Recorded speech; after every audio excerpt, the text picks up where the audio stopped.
So let's get to it right away.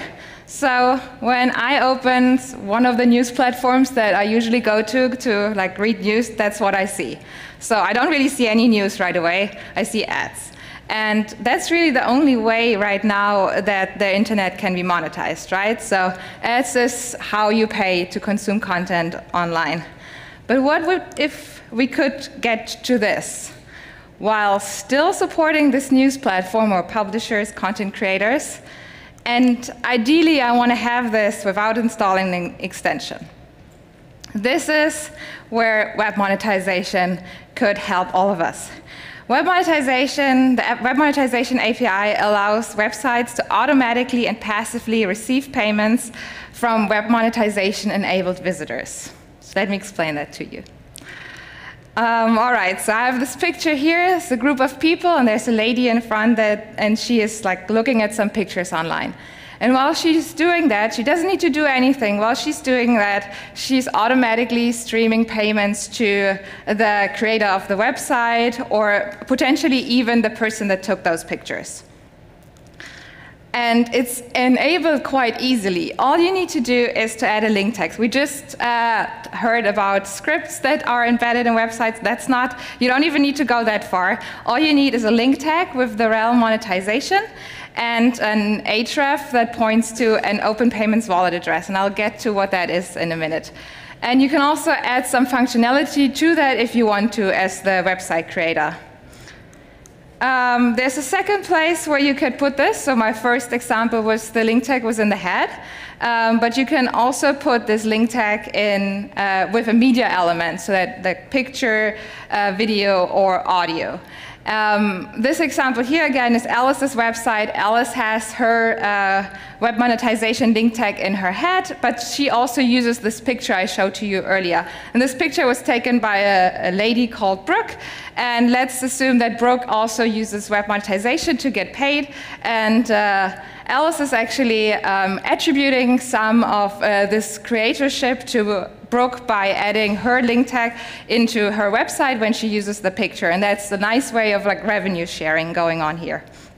Okay, and then again, we have another open payments wallet address linking to Brooke's wallet account.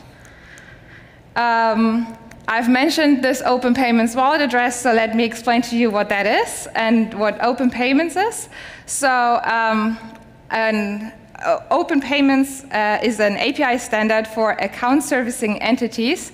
So that is banks, mobile money providers, anything that actually is dealing with value. And this allows third parties to securely access digital wallets for viewing account information and initiating payments. All right, so I can get one of those wallet addresses from an account servicing entity. Brooke has one, and when Brooke uploaded her picture, she actually added this wallet address to that picture. Now, when I'm browsing the web and I have my wallet address, there's a web monetization agent in between. And this web monetization agent actually initiates a payment from my wallet account to Brooke's wallet account. Now, this web monetization agent, what is that thing? It can be a browser extension, but it could also be there could also be native browser support. I'm just seeing that the slide kind of shifted over. So these are the two options we have here at the moment. And then what can I do with this web monetization agent? What is it used for? So first of all, I can link my wallet account to it. Then I can set how much money is sent, how often, and until when. So think of like I want to send a cent every 10 minutes, and I want to do this week, and next week I'll configure it somehow else, and I'll do a complete different schema. I can also set this like for different websites, different things, and I can have allow list and block list. So think about if you are a journalist and for work you need to also read things that are probably a little bit problematic, and if they are web monetized and you do not want to support them, you can add those to a block list, and then web monetization will be turned off by your web monetization agent. All right, so what can a website do with this? First of all, what kind of website? How does a website know this is happening? The Web Monetization agent actually fires an event on the link tag, and the website can listen to these events. So this example right here, well, I thought we're at a dev conference, so I can show some code here. This example here actually just prints some of this event information into the console, but you could also do a lot of other things with it, and I'll get to that. You can do nothing with this, so you can just quietly accept the donation you're getting as a publisher or as a content creator. But you can also include some visual indicators, so some banner thanking somebody for the support, or some confetti going down, or whatever you could think of when you detect this web monetization event. There's also a way to have some exclusive content or paywall functionality. So you could, for instance, have some content that is only shown to web monetized users. Most of it should be shown to everybody, but then you have a section in the bottom that you only unblock if you detect the web monetization event as the website. And then you can also remove ads client-side. So this example right here, I'm assuming it's quite small on the screen. What it basically does is it waits for 3 seconds to detect a web monetization event, and if it doesn't detect it within 3 seconds, it will show some ad. And then an ad blocker could also make use of this. Like, most of them are extension-based, so this extension could actually inject the link tag, a link tag into the website, and add their Open Payments wallet address to it. And basically, they would get all the all or some of the monetization revenue, and for that, they could, for instance, decide to block all the ads instead of just the like not wanted ads and keeping the accepted ads. So these are all possibilities, and there's many more. So now let me talk a little bit about open payments and what that is. The definition I think I've already given to you, but I'll go through a flow diagram for it to make more sense. And we'll use the exact same example. So what's actually happening when I, as a web monetization enabled user, land on a website that has web monetization in a link tag somewhere. So my web monetization agent will actually go and parse out this URL, this Open Payments wallet address, and it will query it and afterwards request a grant, and we'll try to create an incoming payment. As I said, Open Payments is designed to be highly secure, so of course there needs to be some grant request first to make sure that I can actually, like the web monetization agent can actually access some resources on Brooke's account. So a grant is requested, it's granted, and then an incoming payment is created. And Open Payments incoming payment is basically a placeholder for some money to be received in the future. And then once that is done, the web monetization agent will go into my wallet account. Usually the grant requesting would have already happened when I linked my wallet account, but for completeness I added it in the diagram. But let's assume the grant is already there, and now the web monetization agent goes and creates a quote and an outgoing payment from my wallet account. Quoting is to get some idea about how much this payment will cost me, and then finally the outgoing payment is the actual initiation of the flow of money from A to B. And that's all the agent needs to do. Now, under the hood, the transfer is happening, and the money is being moved from my wallet account to Brooke's wallet account.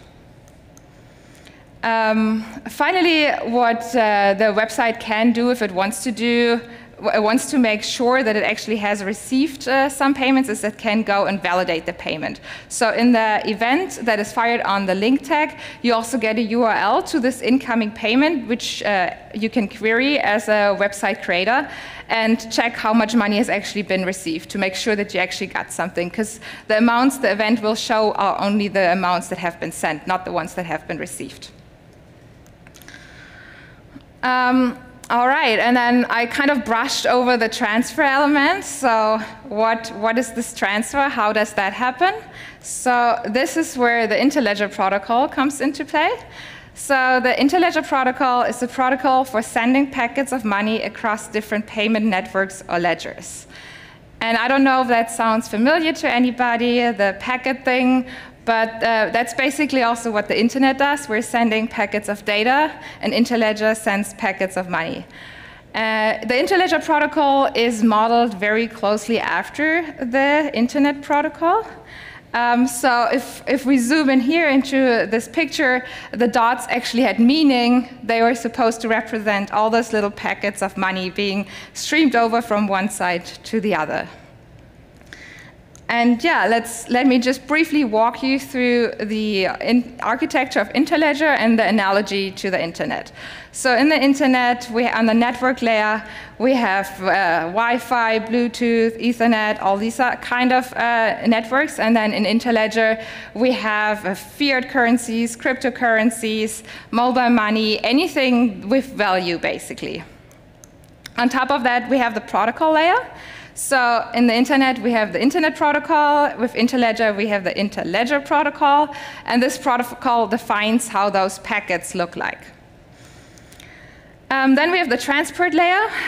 The internet has a variety, TCP, UDP, and QUIC. Interledger, the only one we currently use is Stream, which is actually modeled after QUIC. And then on top of that, we have the application layer. In the internet, we have HTTP for like browsing the web, SMTP for email, and a lot of more examples. And then in Interledger, the two things that we currently use are the simple payment setup protocol, or SPSP in short, and then open payments. And now you probably are wondering, where is web monetization here? Web monetization sits on top of all of this. So it consumes the Open Payments APIs, and it can also work with SPSP. But you know, like most of us, I mean, we're a developer crowd, so I'm assuming some of you knew how the internet works, but a lot of people don't. For them, that whole stack just works, and then there's like the World Wide Web on top, and that just works. I open a browser, I get to go to a website, and like they're all good.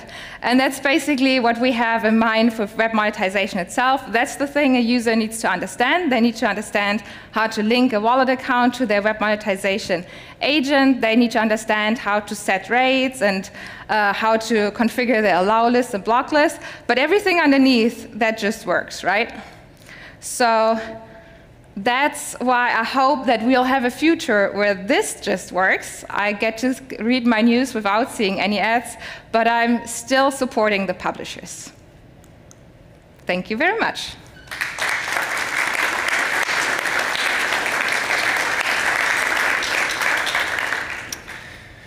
Thank you, Sabine, also for going quickly through that. We have lots of time. Lunch is back on, everybody. You're welcome. You know who to think about it. It's not me. We got a question already here at the top. Here you go. Hi. First of all, thanks for putting lunch back on the schedule. You're welcome. Secondly, very interesting talk. Do I understand correctly that you would like to propose web monetization as a complete alternative to the ad-based monetization that we have today? I mean, in the long run, I would like that, but I'm a person that's not really looking at ads in general. Like, I have my ad blocker installed, and I go find my news somewhere else, but I do realize that there's value for some people in ads, that they like find what's new and trendy through ads. So I guess it's more of an addition in the first run, and I mean, you could, maybe in the future we have a world where you actually can enable ads instead of having to use an ad blocker or ad filtering mechanism. So there are two things that Sorry, there are two things that come to mind. First thing is that if we segregate between power users and less involved users, then these people, the less involved users, for them, the initial setup, or let's say the initial hurdle, will look much more complicated than using an ad blocker. And that comes with the additional bummer that they would be losing money. The more web they browse, the more money they lose, if it's appropriate to use the word lose here. So have you looked into any studies or anything how likely a cohort would be to adopt this kind of alternative or complementary technologies? That's the first question. The second is that because of personal preferences, people might not be open to supporting some publishers, but would still not like to see ads in case they end up there.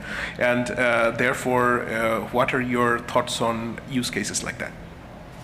I wish I could have taken notes. So your first question was on like it's hard to enable it. Is that on the like publisher / content creator side, or on the user side? You on said the user side, because every user following this paradigm, every user would need to maintain very well curated allow lists and block lists if they would not be interested in losing money in places they don't want. I get it. Okay, so I guess there could also be a community creating those curated lists, right? And to your point, like you said, installing an ad block extension is easier.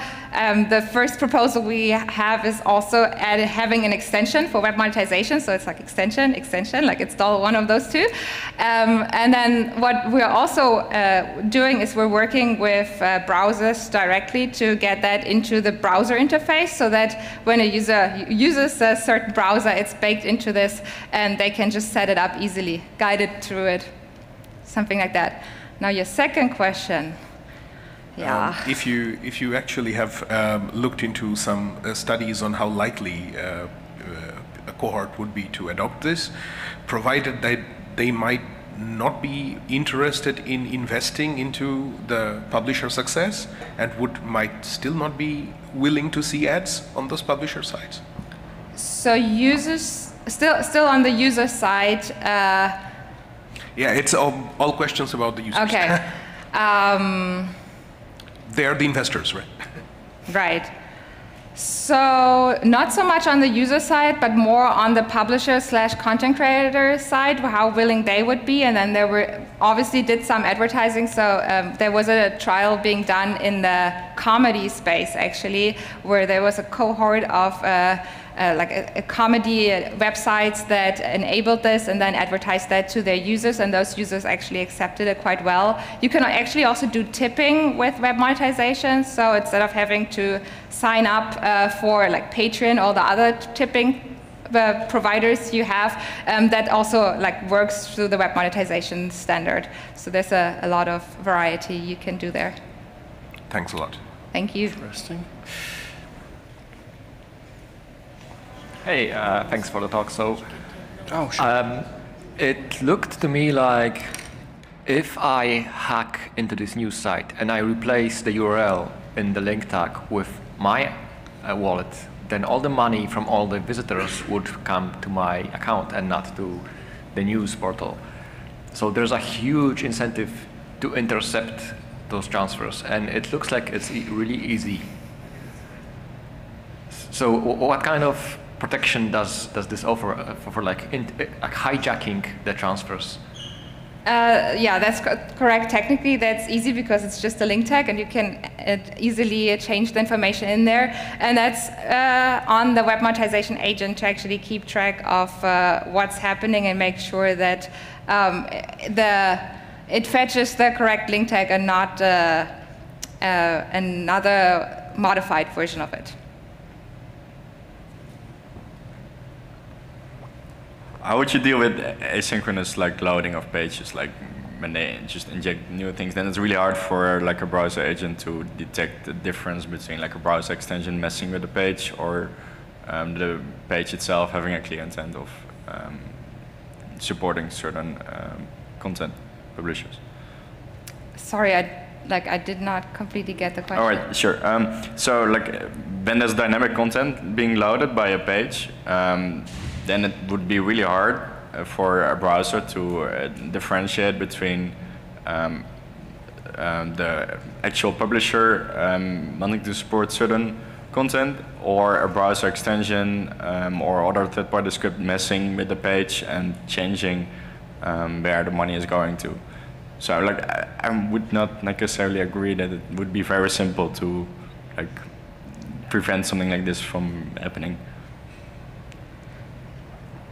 Okay, I think I understand the question now, but before I say something that's super stupid, I'll just get back to you and think about it for a little bit longer. I think one more, and then we gotta go on. Hello. I want to ask how authentication works in case when we connect to the site.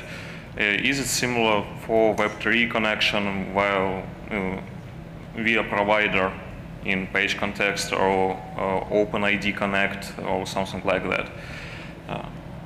How authorization works? Yeah. That's the question. We're using the Grand Negotiation Authorization Protocol, GNAP for short, which is an authorization protocol that was created by the creators of OAuth 2, but saw the downsides to it because it's like very broad, right? And GNAP is very narrow, and you can specify very detailed access control there, so that's what we're using. So you show information about what payments and what destination of payments to user on connection, yeah? If we talk about hijacking of links, I can see in the ground access where destination of the transfer or not. You can see the destination. Well, the destination of the transfer is the wallet address in the page, right? Yeah. And the origin is the linked wallet address that's with the Web Monetization agent. When you set up your agent, you put yours in there, or you could put somebody else's in there, but the agent needs to go and get authorization to access this wallet account, right? So there could be a service, for instance. In some countries, maybe there is no open payments enabled account servicing entity because of regulatory reasons, and there could be companies stepping up and providing this kind of functionality. So instead of linking it to my wallet account, I would link it to this other provider's wallet account, and then I basically would probably have a flow where I log into this provider's account and get this grant request accepted through that, and then the payments would stream from the provider's account instead of my account. Oh, okay, thanks. Thank you. All right, thank you again, Sabine. Let's hear it for one more time.